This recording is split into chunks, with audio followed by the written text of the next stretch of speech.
this is session 2 of our buyer forms, dealing with, we dove into the residential purchase agreement last week, and we're going to pick up where we left off, which was on section 3J. So again, in case you missed it last week, number one, you catch the replay. Number two, the grid, which we're going through right now, is part of section 3. So everything inside the grid is a 3A, 3B, 3C. So we're going to pick up in 3J, which is the final verification of condition. I do have the chat box open, so feel free to throw questions in that chat box. I could try to keep an eye on it, as well as feel free to just unmute yourself or raise your hand and ask your questions as we go through this. So let's get started on section J. So J is the final verification of condition. The default on this line item is 5 days prior to the close of escrow. I usually update this one to 1 to 5 days prior to the close of escrow so that I don't have a specific day on which this has to be done. That's usually how I update this one, but that's just walking through the property, making sure it's in the same condition as it was when we entered into contract, and making sure that any repairs have been completed that were negotiated. This is not a contingency of the contract, which means that you can't cancel based on the final verification. But if something was not done appropriately, if the condition is not what it should be, it allows you to note it on the VP form, the verification of property condition form, and it allows you then to go after the seller for a remedy. Okay, so again, not a contingency of the contract. You can't actually contractually hold up the close of escrow based on the property condition, but the property should be left in the same condition as of the date of acceptance, and then also any repairs completed. K is the assignment request. We touched on this a couple weeks ago when we talked about our new forms, library, or our BRBC assignment request. This is 17 days after acceptance. And if you're like, Amy, I've never used that in my life. I know you probably haven't, but this is what allows you to be able to add or take buyers off the contract. So let's say that maybe your buyers are at the top end of their price range and they may need to add a cosigner or somebody to it. This allows us to be able to add that cosigner to the contract. Or it allows us to remove buyers. We see this often with VA buyers. We write the contract with both the husband and wife on there, and then the lender says, no, no, no, we don't want the non-military spouse on the contract. We can add them at the last minute, but for right now, we don't want them on there. So that would be, we would need to remove them with that assignment request. So generally speaking, if my close of escrow is 30 days, oftentimes I update this to match that or pretty darn close to it, just so I have the full contractual period to add or take people away. If nothing else, I want this to match my loan contingency. Okay. This also for our investors allows them to assign the entire contract. So we don't just have to add or take somebody away. We can actually take the entire contract and hand it off to somebody else. This is that time period that allows them to do that. So especially if you're working with investors, make sure that you know what their plans are so that you can accommodate them with that line item. Okay. All right. Moving on to section L, those are our contingencies. Okay, our first contingency is our loan contingency. Defaults to 17 days. Of course, you can adjust that time frame after acceptance. So these are full days after acceptance for all of the contingencies. So as we talked about last week with our deposit, that's a business days. So it's 3 business days is when that deposit's due, which means that the weekends or holidays don't count towards those 3 days. Okay.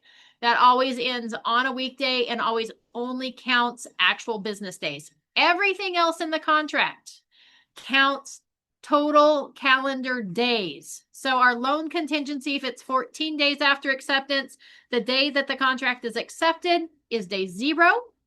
And then we would count starting the next day as day 1. If your time frame for any of these contingencies, for any of your close of escrow, for anything that appears on this contract, the seller's items that they have to, the seller timeframes, if any of those final days fall on a weekend or a holiday, Okay, then it's going to roll to the next business day. We still count those weekends and holidays. So if today was day 0 for this contract and it was 14 days after acceptance, we would still count. Friday would be day 1 because today would be day 0. Then we have Saturday, Sunday, Monday, Tuesday, Wednesday, Thursday, Friday, Saturday, Sunday, Monday, Tuesday, Wednesday, Thursday. Okay, so it would be 2 Thursdays from now would be when that loan contingency was due. Now, if our loan contingency was 17 days instead of 14 days, that puts it right Thursday, Friday, Saturday, Sunday. That lands our loan contingency on a Sunday. We actually wouldn't have to remove that loan contingency until the end of the day on Monday because it fell on a weekend or a holiday. So anytime something falls on a weekend or a holiday, it bumps ahead to the next business day. So that's our loan contingency. If we were doing all cash, this box would automatically get checked that there is no loan contingency. And of course, your buyers can always remove their loan contingency to make their offer more acceptable, okay, or more enticing to a seller in a multiple offer situation. L2 is our appraisal contingency. Okay, this one they just updated. This is one of those line items that got updated in last month because now it's July. So in June, this line item got updated. So this used to read where you would put, if you were making an offer of 500,000 for this appraisal gap, we'll read the whole phrase here in a second. It used to be that if you were willing to come in $10,000 over appraised value and your offer was 500, you would write 490,000 in here. We no longer have to do that. The appraisal contingency is based on the appraised value at a minimum of the purchase price is the default. If we don't put anything in there, we're saying, hey, the appraisal is based on purchase price. Or we can check this box here and we can go 10,000.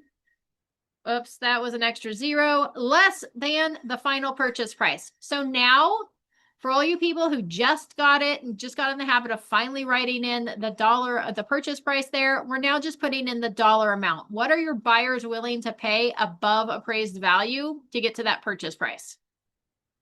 Okay. Default is 17 days. Of course, you can always alter that. And if you want to remove the appraisal contingency, we can check this box here and take away that appraisal contingency. Notice here there's a little box in that below the no appraisal contingency. It says removal of appraisal contingency does not eliminate the appraisal cancellation rights in the FVAC. Wah, wah, wah. What does that mean? That means if we have a all cash offer or if we're going conventional financing, we check this box here. The appraisal doesn't come in at value. Buyers, you're out of luck. You can cancel. You're going to lose your deposit. The sellers could also force the issue and force you to purchase the property. And we're going to lose our deposit. Okay. So that's that line item there.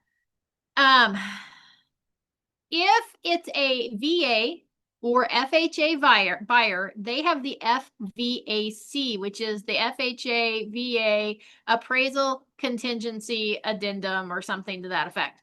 That states that, hey, if you're an FHA or a VA buyer, even if you have no appraisal contingency, if the property does not appraise at the purchase price or the contract value, you have the right to cancel. So don't get excited if you have a listing and you get a residential purchase agreement that marks no appraisal contingency, but then has a VA buyer that includes the FVAC, because they can still cancel if it does not appraise. Okay. Buyers can. Lenders don't like it when they do this. Lenders throw fits if you throw this in the contract, but you can include it that the buyer waives their rights under the FVAC, and that helps to eliminate that secondary cancellation clause there.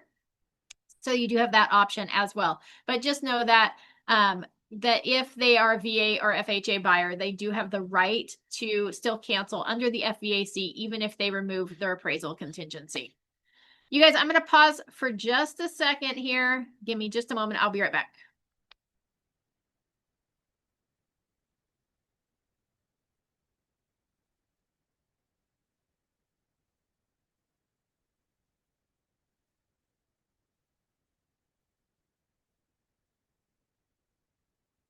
All right. Sorry about that brief pause. So that's our appraisal contingency. Our next one is L3, which is our investigation of the property. That one also defaults to 17 days. So this investigation of the property, if you want to know more details about it, you can go to 8C or 12. We'll touch on some of this as we go through and get out of the grid, but know that this is, this is formal investigations like inspections. This is also like, hey, buyer was walking through the neighborhood and noticed the dog next door just barks all the time, and that's obnoxious. We want to cancel. So, right. So that covers those type of things as well. It also could be, hey, we were in the property and oh my gosh, the airplanes from the air base that is right in their flight path and they are just going over it 24/7. Or maybe it's a property in Dixon near the train tracks and you're like, oh, I didn't realize how close it was to those stupid train tracks. That's so loud. I don't want this property. Okay. Anything like that falls underneath that investigation, whether it's a formal or informal investigation of the property. Informational access to the property. Okay, that defaults to 17 days after acceptance. This is the buyer's right to access the property for informational purposes. Okay, saying, hey, you have the right to access this property. It's not a contingency. It doesn't create cancellation right, and it applies even if the contingencies are removed. So I could remove my investigation contingency and leave my informational access to the property. This is what allows your buyers to go to the property to measure to make sure that their couch is going to fit, right? Or maybe they just want to walk through the property again because they're trying to think about what furniture they're bringing with them and what they're not. Okay, this gives them the right to do this. If we leave this at 17 days, after 17 days, we can call up the listing agent and say, hey, the buyer would like to come by and see the property tomorrow, which is day 19 at 3:00.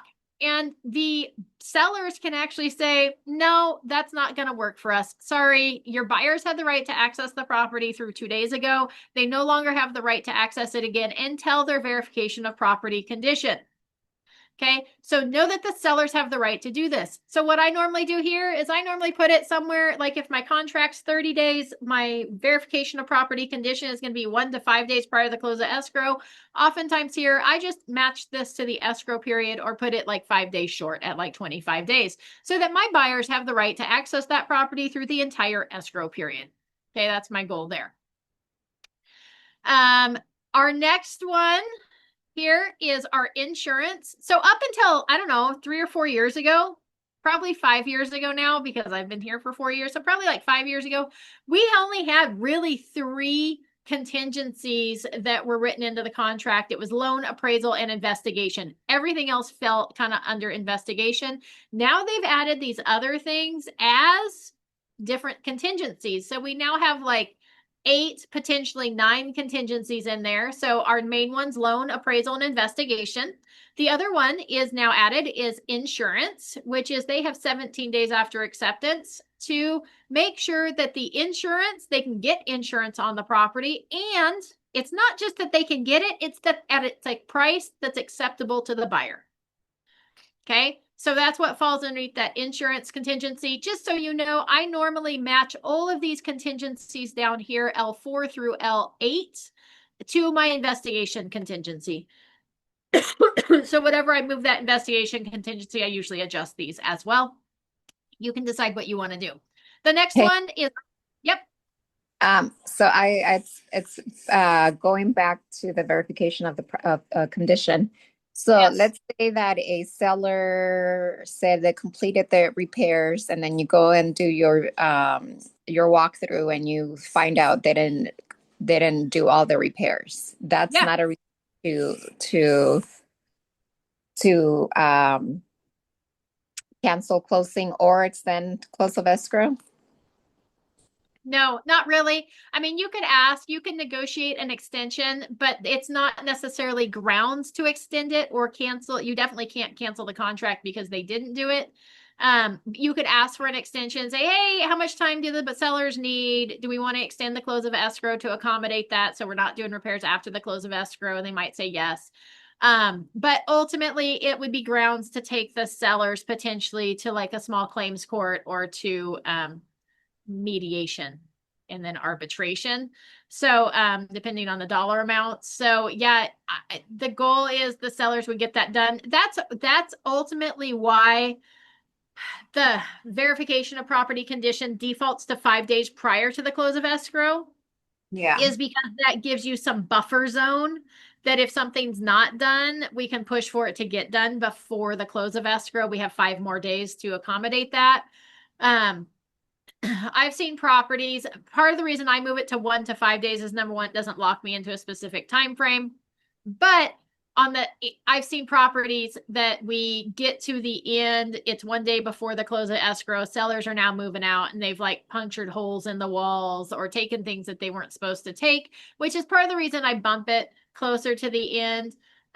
Is there a right or wrong answer to that? Absolutely not. But that is why the default is 5 days, is it gives you some buffer zone to try to complete those items before the close of escrow so that we don't have to extend or cause problems or make a stink or do things after the close of escrow. So that is why it's set up that way. Okay. Thank you. Yep, absolutely.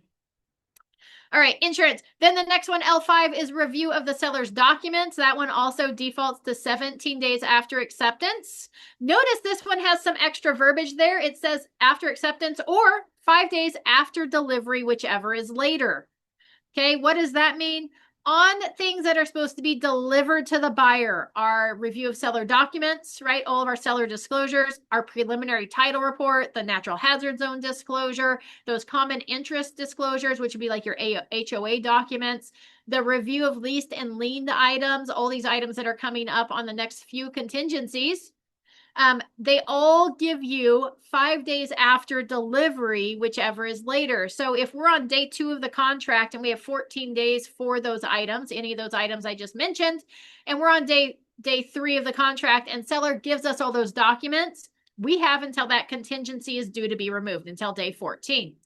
If we're on day 10, and we're like, hey, seller, we still don't have your documents. We still don't have, the leased or liened items, all those contracts for that. And they're like, I know, we're getting them to you. They get them to us on day 11. Okay. We now have 5 days to review those documents, which means that we've just extended the contingency without actually having to physically extend it. Okay. So we have 5 days after delivery. So if we got them on day 11, we would have day 12, 13, 14, 15, 16. Okay, before we have to remove that contingency. So just keep that in mind. If they're delaying and getting us stuff, or if we've shortened things like review of seller documents to 7 days, and then here we are on day 7, we still don't have those seller documents, we're going to have 5 days to review them once they finally get them to us. Okay, and that's going to apply for our review of seller documents, so the seller required disclosures, things like our SPQ, our TDS, our verification,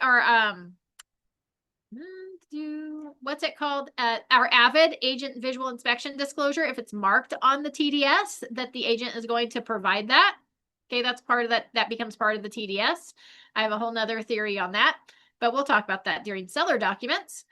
Our preliminary title report that we're getting from the title company, our common interest disclosures, the NHD report, right? So common interest would be those documents required if it's in an HOA.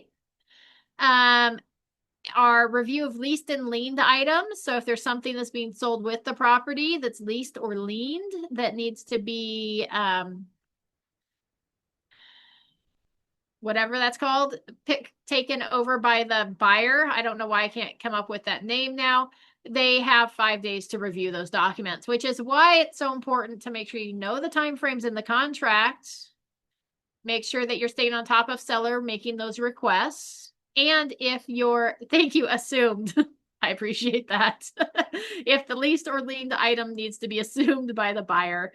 Right? So we need to make sure. And if you're a listing agent, you need to be aware of these in your contract as well, so that you make sure to provide all the documents in a timely manner. I try to get copies of everything prior to us entering into contract. I put them all in my disclosures IO site or home light listing management site so that the buyers have those from the get-go. If you're purchasing properties, you're working with buyers in the Bay Area, most of our Bay Area agents are really good at these documents. They make sure to have them ahead of time so that your buyers can review. And oftentimes they're asking you to submit your offer, removing all of these contingencies. But just know that's there.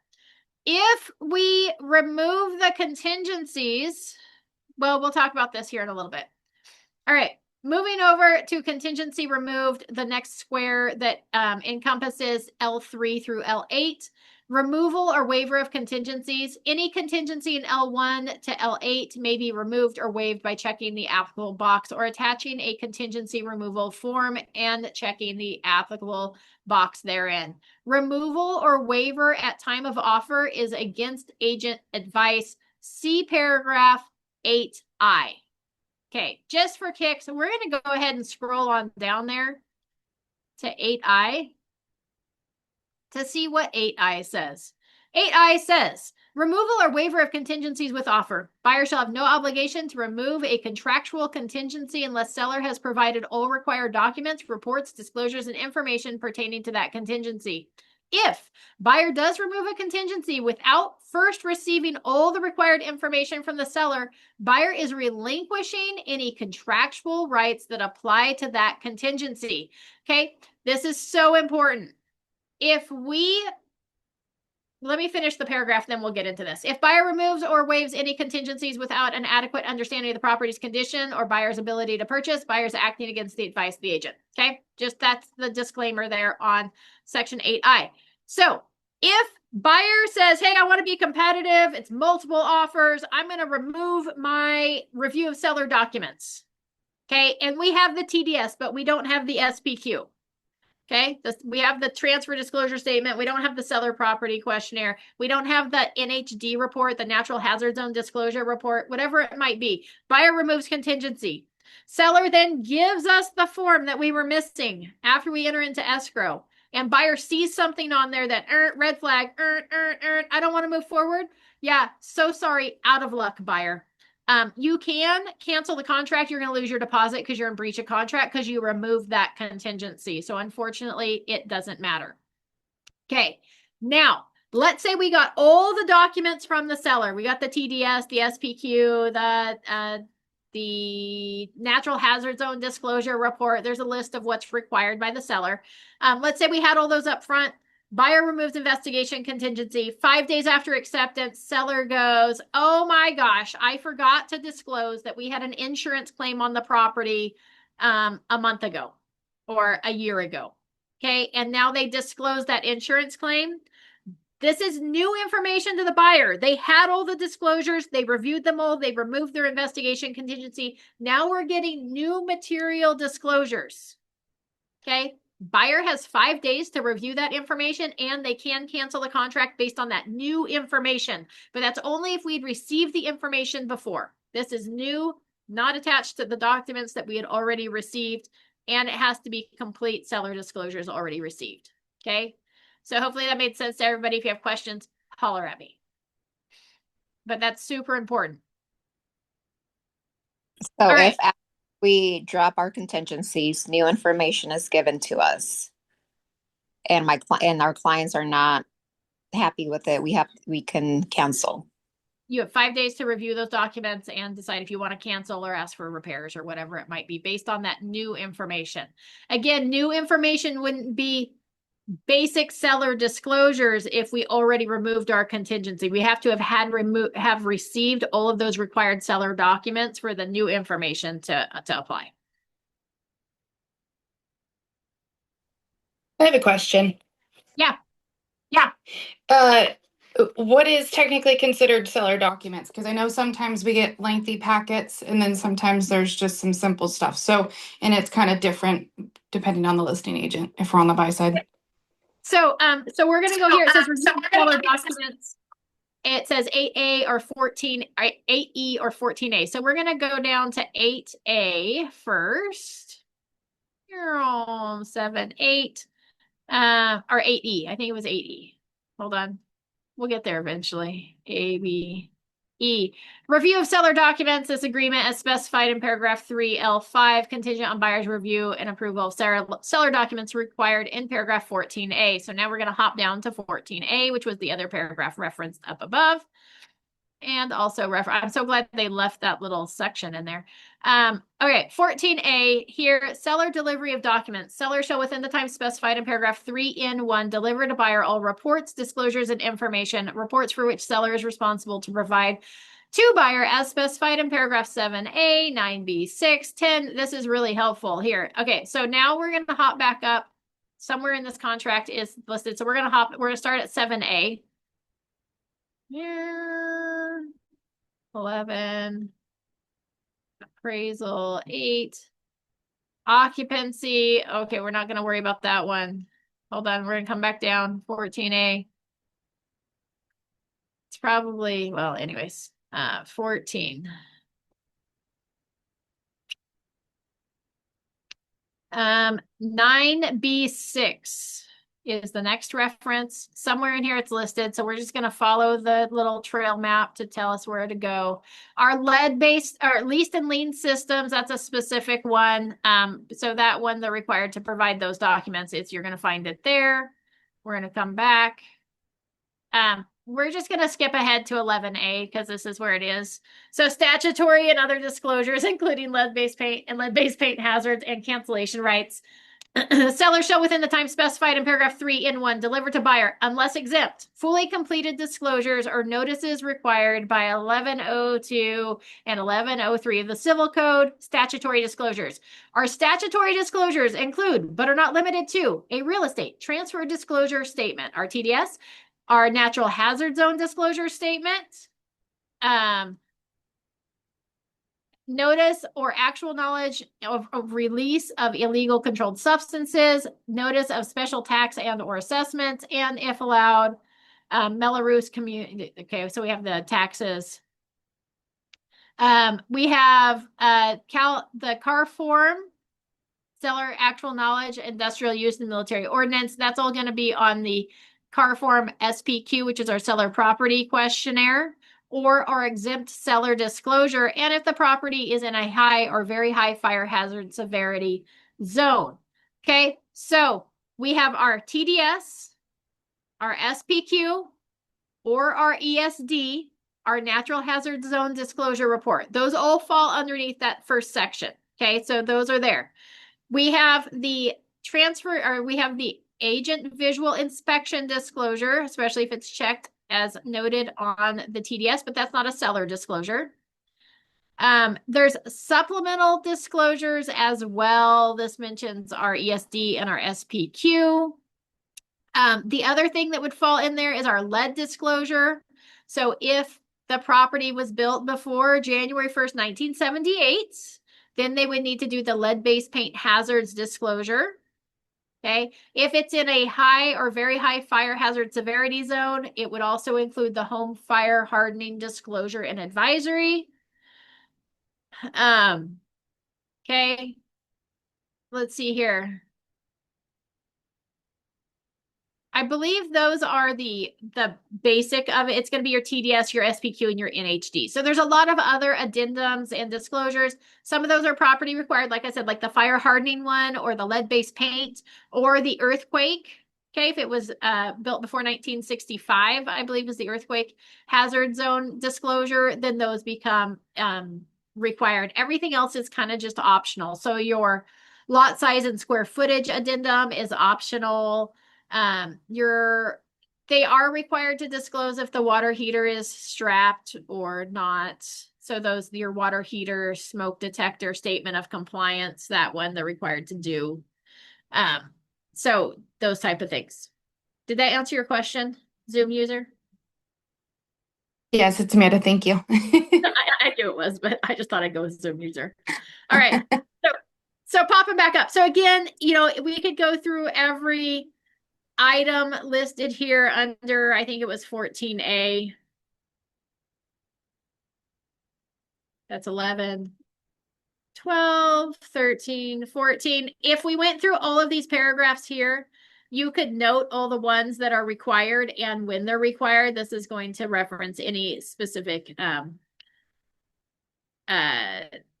notices. Okay. There you go. All right, popping back up to our grid.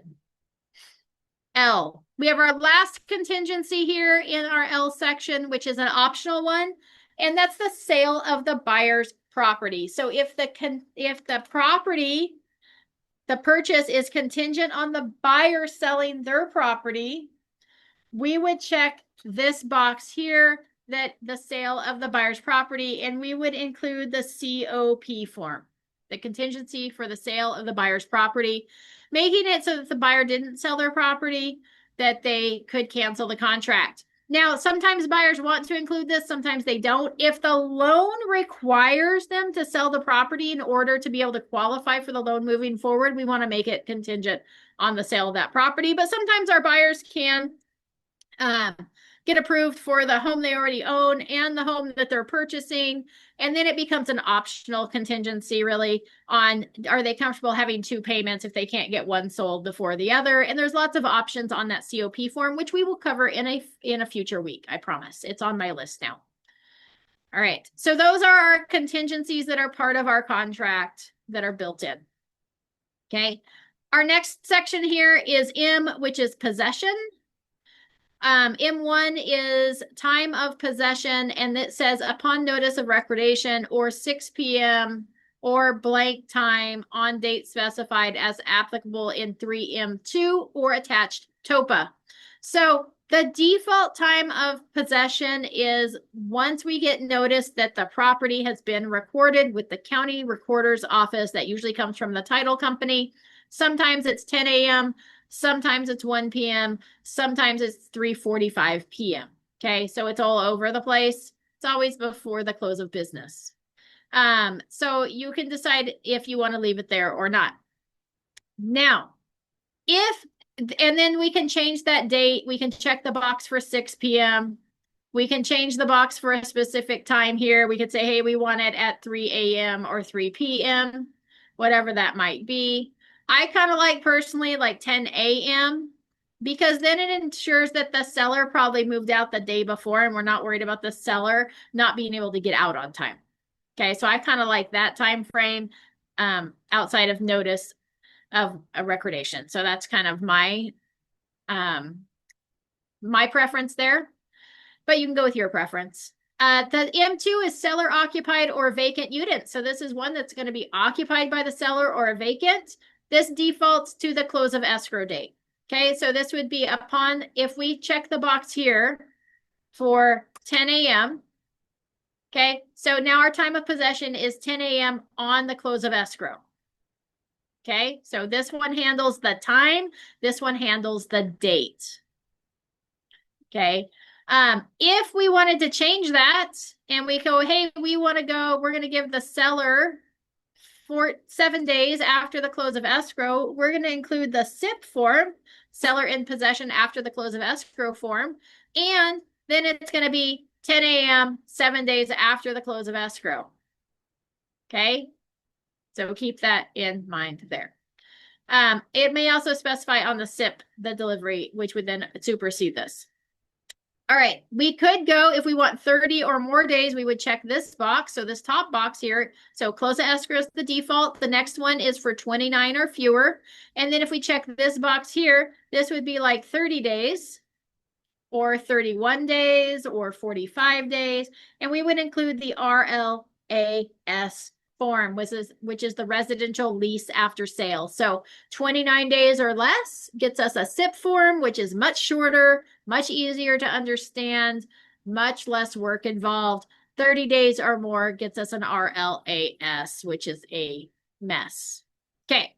Additional terms, car form SIP attached if 29 days or fewer, car form RLAS attached if 30 days or more. So if we're going to give the seller the right to rent back after the close of escrow, we do want to make sure those forms are included with our offer. And then here M3 is occupied units by tenant or anyone other than the seller.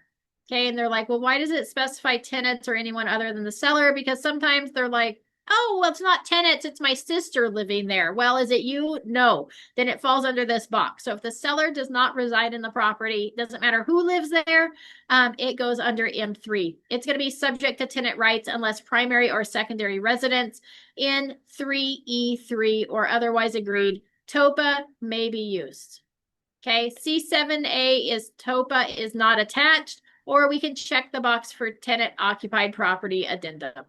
Okay, let's just scroll down real quick to our 7A to see what 7A says. 7A, time of possession, absolutely, Crystal, can be on a weekend. You know, I feel like that's the correct answer. And as I'm saying it and it's coming out of my mouth, I'm thinking maybe not. I think if it's going to be a weekend, all right, let me come back to that in a second.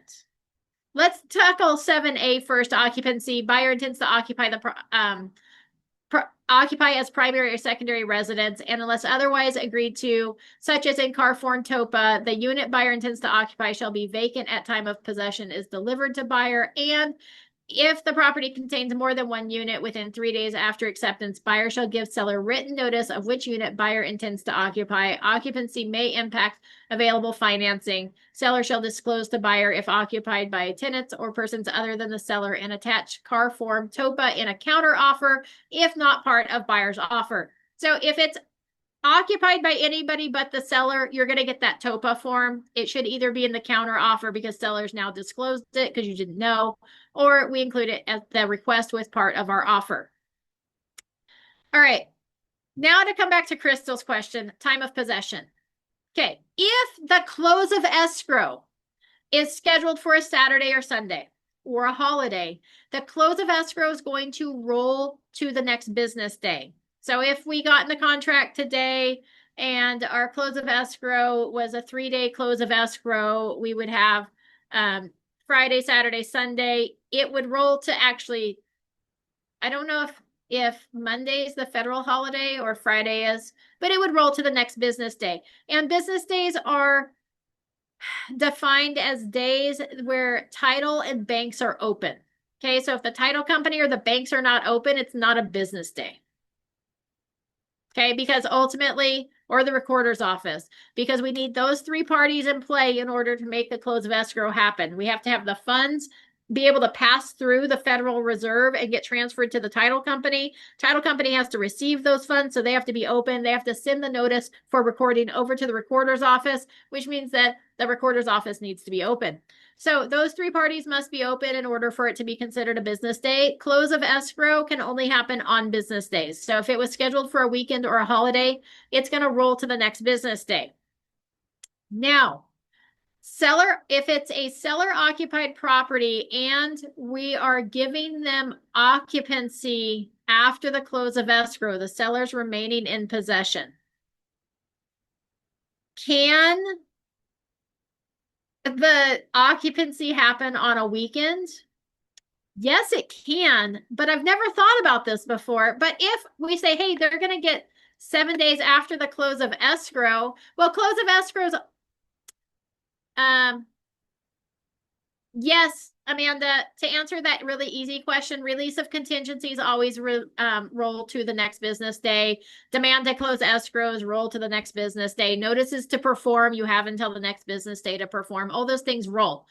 This one I've never really thought about because if we're like, hey, they get occupancy 5 days after the close of escrow, and then we close escrow on a Tuesday, let's say, that would go Wednesday, Thursday, Friday, Saturday, Sunday. They should get escrow or should get possession on Sunday. But contractually, if anything falls on a weekend or a holiday in our contract, which this would fall under that, it would technically roll to the next Monday. So you would want to specify if it's going to fall on a weekend. I would want to include an addendum clarifying that if our Seller in possession after the close of escrow, we could probably include this on the other terms on the SIP form, falls on a weekend or a holiday. Seller agrees to deliver possession on weekend or holiday. So I would want it written in there. I've never thought about that before, Crystal. That's a great question. But contractually, if any of our days fall on a weekend or a holiday, it would roll to the next business day. So this would fall under that as well. So I'm glad you brought that question up. So if your delivery of possession outside of a close of escrow, so this would only happen if the seller's going to remain in possession of the property.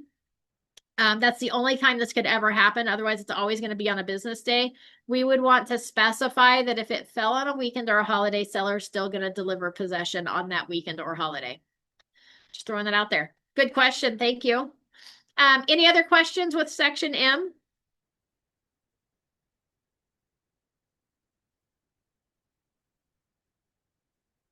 All right.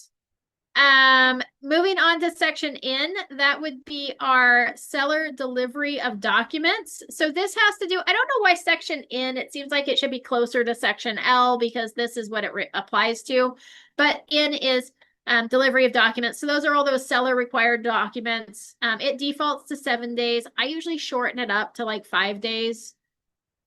That's just me.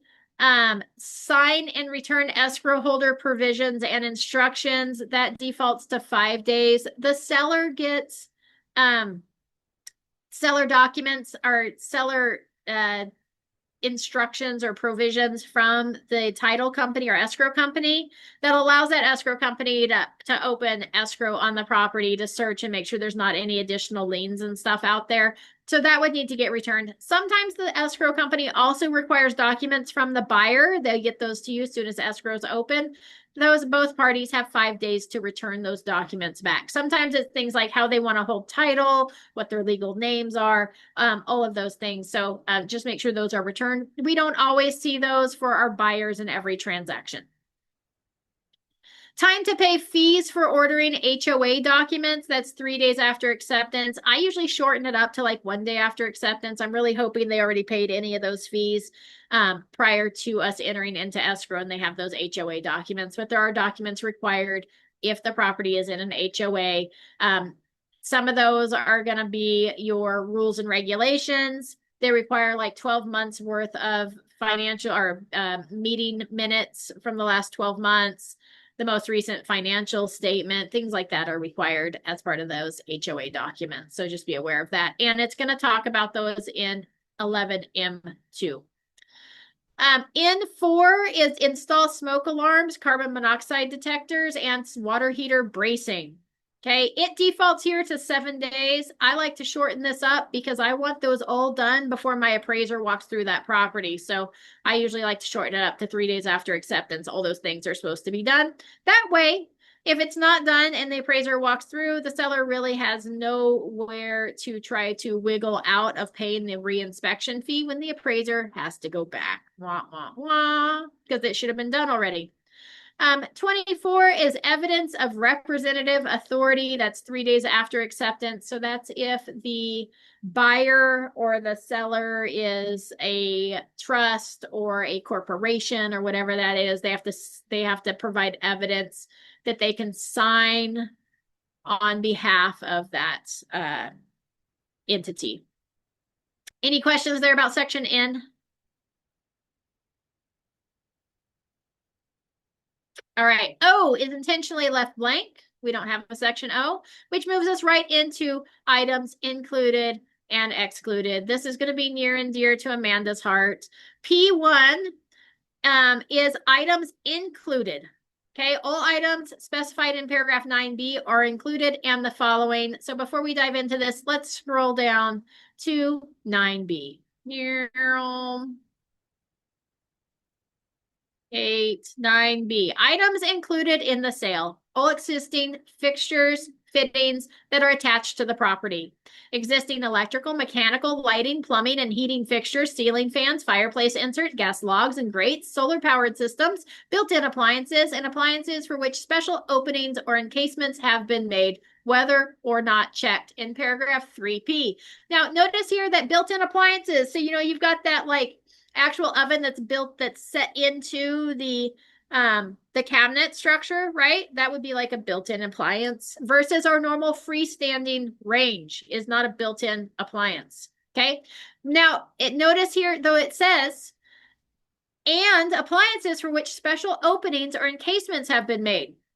Okay, so if we have a special opening or encasement for like a dishwasher or a trash compactor, that would be included. All right. Window and door screens, awnings, shutters, window coverings, which includes blinds, curtains, draperies. This used to be a whole thing back in the day. Do we include the drapes or not?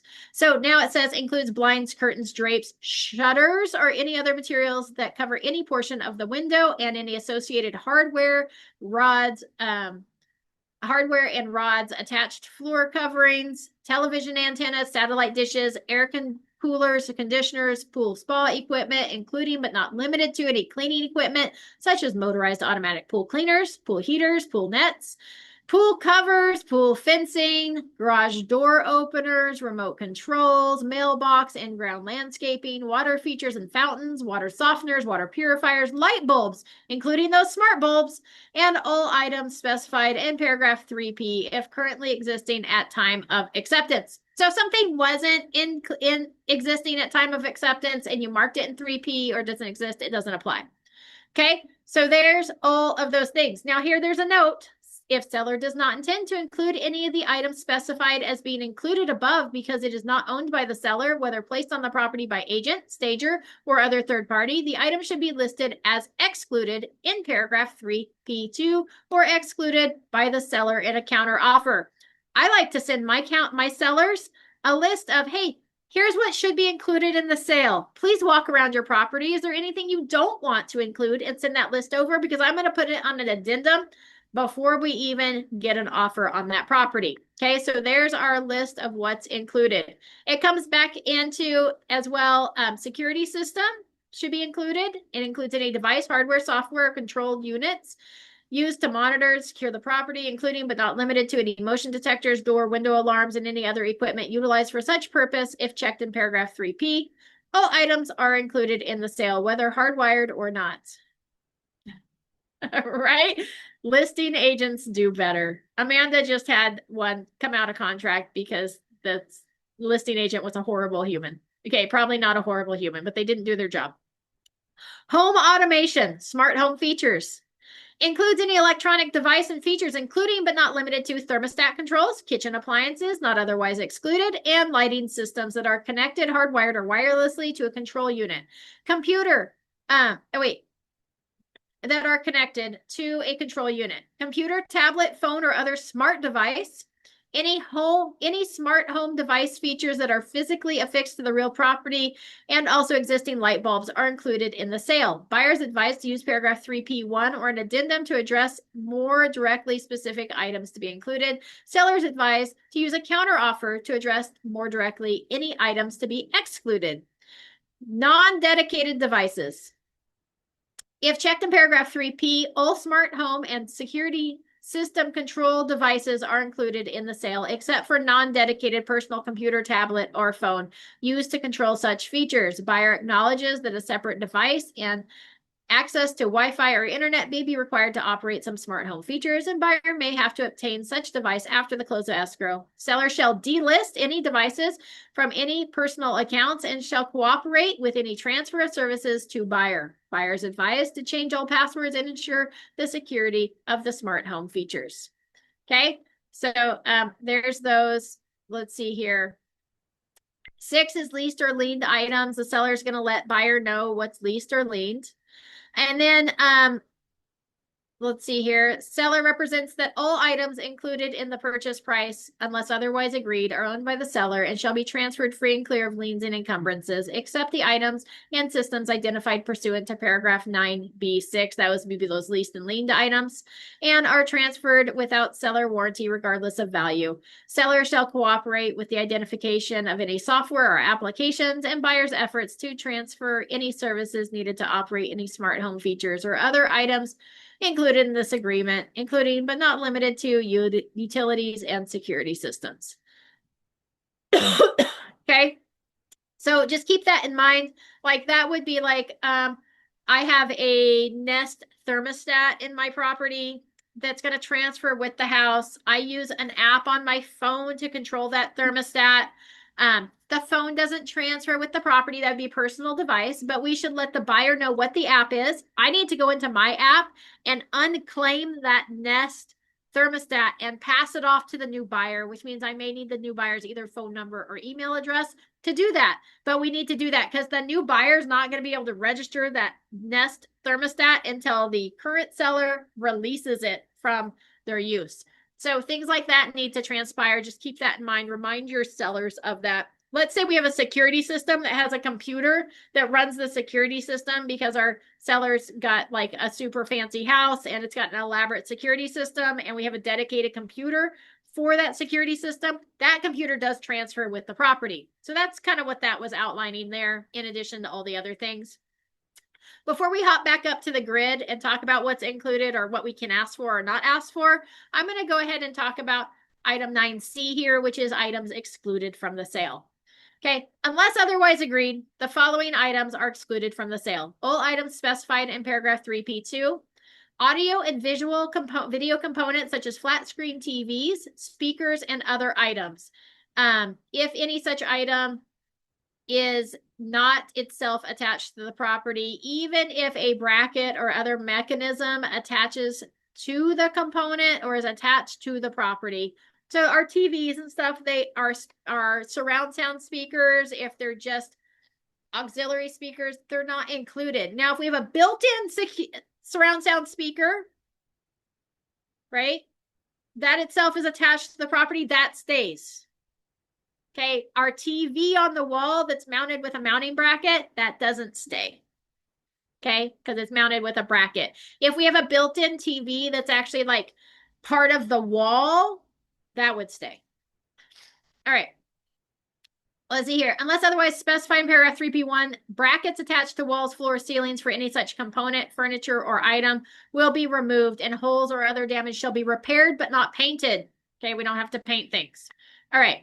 We're going to hop back up now to the grid. I had high hopes of making it through the grid. Now I'm losing hope. All right. P1, items included. We usually check the box for stove. That's ovens, stove oven combos. Okay. Refrigerators optional. Wine refrigerators are optional. If we check the box for refrigerators, that's not all of them. That does not include wine refrigerators. We have washers, dryers, dishwashers, microwaves, video doorbells, security camera equipment, security systems, alarms, and other separate video doorbell and camera equipment, smart home control devices, wall-mounted brackets for audio or visual equipment, above ground pool, spa, bathroom mirrors, unless excluded below. That one's now automatically checked that the bathroom mirrors stay.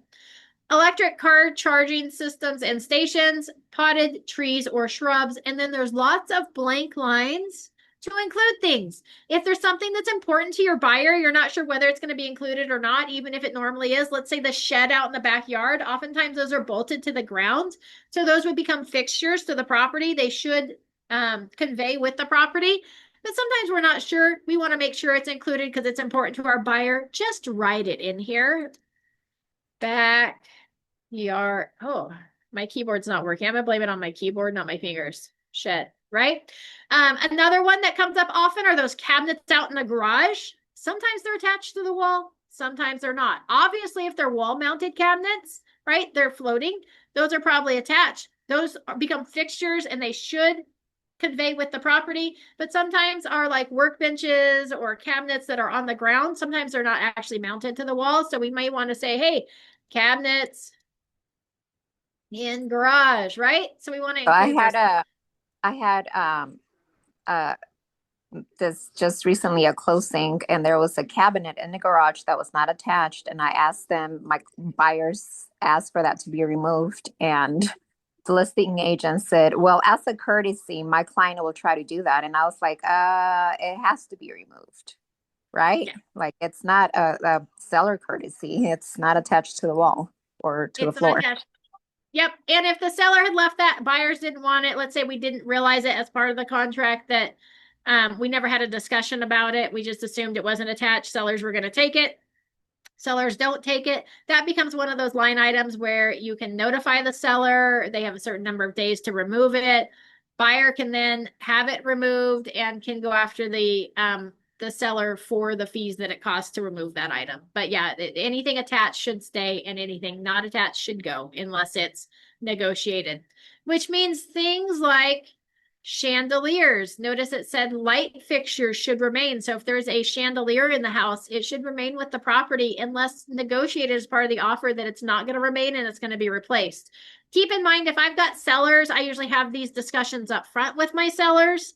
So if they've got a chandelier and they're like, man, that's a family heirloom, we don't want to include it with the sale, I'm going to tell them before we put the property on the market to remove the chandelier and replace it with another one. So it's not even a conversation that we're having. So I try to make sure we combat stuff like that ahead of time. Things that, there's some gray area on when it comes to fixtures are things like decorative shelving. And oftentimes when we talk about what conveys versus what doesn't, things attached to the walls generally convey. But it also depends on the intention. So if it's just decorative, oftentimes then that does not become a fixture, but that's sometimes some gray area. So oftentimes I like to clarify that the decorative shelves don't convey. Like I'll have a whole addendum for these things, just so we make sure when we hit that close of escrow and the sellers move out and the buyers take possession, our buyers knew exactly what to expect and they're happy with the transaction, whether I'm on the seller side or the buyer side. I like to make sure we have clarity there. So use these line items. P2, so P1 is for included. P2 is for items excluded. I feel like they messed up the grid on this, that they need to fix some of those line items, but that's just me. P2 is excluded items. So anything you don't want included, like let's say that there's a shed out back, it's bolted to the ground, it's falling apart. We don't want that. Put shed in backyard to be excluded or cabinet in garage to be excluded. Okay. So make sure to specify those items. Any more questions there on section P?